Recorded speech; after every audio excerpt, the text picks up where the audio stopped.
Corolla when I met him, he was 30. He's about to turn 60. Wow. And so now I'm almost at the point where I literally met him days before his 30th birthday. He was like, I got to do something with my life. And he showed up at the radio station I worked at. And by the way, that's old to do that. Yeah. Like when you look back at life, you go 30. Yeah. I mean, like I was having kids, I think. Yeah. And just to show up at a radio station, go, I'll do whatever. Wait, and where had you met him at the station or no? I met him at the station. There was a boxing match. I was involved, and I was one of the fighters with another guy who worked there. And they went on the air, and the guy said, hey, we need a boxing trainer. And Corolla came hoping to train the other guy. And I answered the door, and I said, yeah, let's train. And then we wound up just drinking Snapples and not really training at all. Really? But he did, like, legit can box, right? He was a boxing instructor. Yeah. And that's where we met. And at the time, he had never paid $1 of taxes. He was 30. And so better. He on Christmas Eve, for whatever reason, and if you know him, it's so out of character, it makes no sense at all. He brought one gift, and it was for my mother. And he bought my mother a robe, and he was so proud of himself for buying this robe at an expensive store, not at Bed Bath & Beyond. And my mother was so touched by the robe that I was annoyed by it, because it was like, all right, I bought you a fucking house. Like, you're going on and on about this robe. And I was like, hey, see how soft that is? So wait. So like, I forget. I only know you guys as celebrities, really, honestly. That's how we prefer it. Yeah. Wait, was there, when you guys were doing the Man Show and knowing where Adam's grooming came from, was there times where you're like, can you believe this is fucking happening to us? Yeah, well, you said grooming. I thought of that literally, because I do remember quite vividly right before the Man Show one night, Adam went in to take a leak, and he pees only in the sink, and his toothbrush. I'm fucking loving him more and more. His toothbrush was in the sink, and I was like, "What are you doing? You're peeing on your own toothbrush." He's like, "I'm peeing around it." He only pisses in the sink? He only pisses in the sink. Why? Was tall. He likes it. I think he likes resting his balls on the counter. Yeah, it does feel good. That feels good. I'm sure. It's not that I haven't done it. Let's be clear. But yeah, Adam's grooming he doesn't believe in shampoo or soap. He's got a theory that you never see a bald homeless person, and that's because they're not shampooing their hair. And so he doesn't do it. And he said he gave it up almost entirely until he wound up, it was like 40 days in, and he had pink eye in both eyes. Oh my God. And we have never laughed harder. Adam's gnarly, dude. Oh, yeah. There was a time when I just started comedy where everything you guys touched was fucking gold. Crank Anchors was like, Crank Anchors was so fucking hysterical. Oh, well, thank you. Yeah, that was. And we had an extensive conversation about Windy City Heat when we were in Vegas. Windy City Heat. Hold on. Can you deep dive that for a second for people that don't know? Well, you're missing out. And you could probably still... It's on YouTube. Can you get it? Okay, you can watch it on YouTube? Somebody upscaled it to 4K on YouTube. So Jesus Christ. Wow. Yeah. Comedy Central, this is a movie, and it doesn't do any, there's no good. It's nothing impossible. Can do it justice. It's like American Movie. You ever seen American Movie? Mm-hmm. It's impossible to explain. It is so beautifully orchestrated. But it was, at the time, the lowest rated movie in the history of Comedy Central. They aired it once. It was on one time. It just shows you. Remember how many times Comedy Central used to run their movies? Yeah. Like Mannequin 2 would be on like 6 times a week. I'm also thinking about how many times I've seen it. I'm like, no, it's not once. I'm literally thinking. That means that I've put that DVD in 100 times. I must have seen that one viewing 100 times. Well, the thing is, it's hard to explain, and I guess in a way, but it's almost like the longest prank ever recorded. I think it is. I think it must be. It's certainly the longest high-profile prank ever. I mean, it's basically one of the guys you see at 2 a.m. at the store, and you guys convince this person. Everybody's in on it. Everybody's in on it except for the Mark Perry. Is he still alive? Oh yeah. Oh, yeah, doing well. He actually does a show that's on YouTube and on like Twitch or something like that. and it's set in his apartment. And he seems to have about 400 hardcore fans who watch every episode. Wow, that's cool. And they'll pay him like $5 to that's all right. swallow a pickle without biting it. And they send weird shit. They send McDonald's to his house nonstop, and he hates McDonald's, and so he gets madder and madder. And the whole thing is about getting him madder and madder. They're essentially doing what you guys did, which is just like.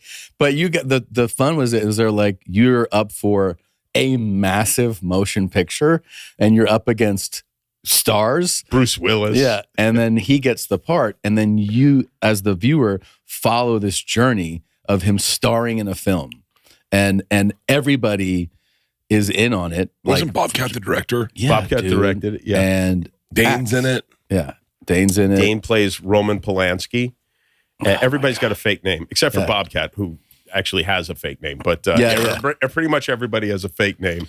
It's here's the thing. I told you, it is like a test of someone's humor to me. That's how I feel too. Yeah. You just go like, what'd you think? And if they're like, I don't really, you're just like, yeah, it's not. I even apply it to women. Like, we can't be together if you don't like this. Oh, yeah. Oh. No, for sure.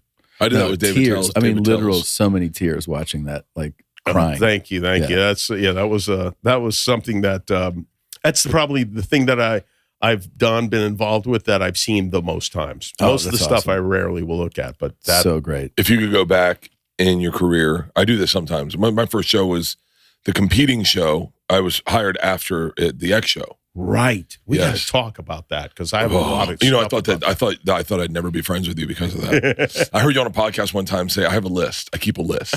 Yeah, but I would never hold it against the talent on the show. Yeah. But I will tell you that show, the X show, which you were on, we made a pilot for ABC of the Man Show, and they hated it.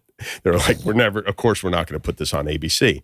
And then a bunch of cable networks said, we want to put it on. And one of them was FX. Mm-hmm. One of them was Comedy Central and maybe TBI. I forget what. There were a few networks interested in it, which seemed normal to us, which it wasn't normal at all. We're just a couple of fucking disc jockeys, really, you know.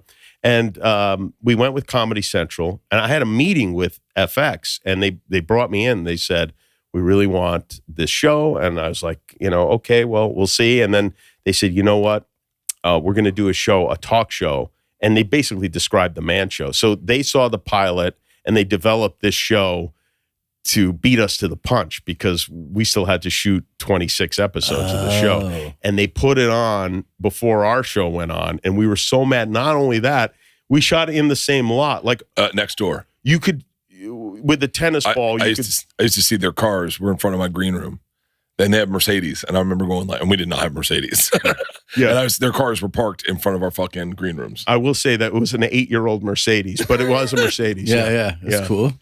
And and we were like, and in fact, on our first night, our premiere, they ran an X Show promo in the middle of our show, and we were all like, "Motherfucker!" We were so bad. Wow. They used to. You ready for cool Hollywood gossip? Jimmy and Adam would roll in costume to our catering and eat lunch there. Is that true? Did we do that? 100%. That may have been that may have been accidental. You guys rolled in and they were like, "Is that Adam Carolla eating our lunch?" That sounds like an Adam thing. It might have just been Adam. It definitely was Adam, and I always wrote it to both of you guys, and I was like, "I want to meet them," and they're like, "They're not going to like you." But it was, if you could go back to any part in your career. Because when I did the X Show, I didn't realize how good I had it to have a day and date show that I could show up every day, make money. And like, I just kind of took it for granted. And then it goes away and you're like, fuck. If you go back to any show that you've done and do genres of your current show, but like the Man Show, radio, right when Kimmel came out, the period where it was like, and I'm sorry if I'm talking wild, but like when it was you and Sarah and like Matt Damon was coming on, or like where you're at now, what's your favorite part of television? Oh, I would have to say that the most exciting thing for me, because I was on a game show, Win Ben Stein's Money. I was about to say. Beforehand. Yeah. It's funny. I just was with Jon Stewart and we did a bit where I dropped him off outside of Arby's and I was telling him I used to shoot Win Ben Stein's Money next to this Arby's, and every day I'd get off the radio at K-Rock, 10 a.m. I'd drive to Arby's. I'd get 2 roast beef sandwiches. I'd go to my dressing room. I'd devour both sandwiches. I'd take an hour-and-a-half nap. And then I'd shoot the game show for the whole rest of the day. That was my day every single day. But for me, the coolest thing, the best thing was when we had our own office at the Man Show. I remember them showing us our office on the lot, and I was just like, holy shit. That's official, right? You feel like you're, because you always hear about when somebody has a deal or like an like one of those things where they're like, they have an office on a lot. You're like, that's a legit person. It was. And it was, and we could hire pretty much whoever we wanted to. Like, they didn't care who we hired. And I'd never been in a position like that. I mean, I'd been just fired. I was the sports guy at K-Rock in LA. You know, I'd been fired from radio station after radio station after radio station. I'd never hired anyone in my whole life. And suddenly we're like hiring 150 people. Wow.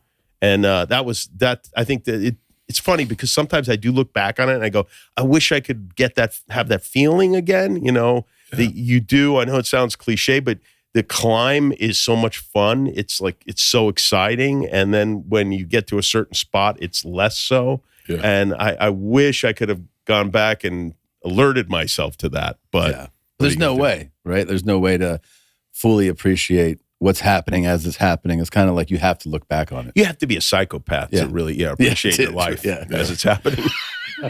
It's like fucking your wife when she's 35 and you're like, and then she's 53. You're like, I'd love to go back to 35. Okay, I want to see what that feels like. Bert and Tom and Bert. One goes topless while the other wears a shirt. Tom tells stories and Bert's the machine. There's not a chance in hell that they'll keep it clean. Here's what we call Two Bears, One Cave.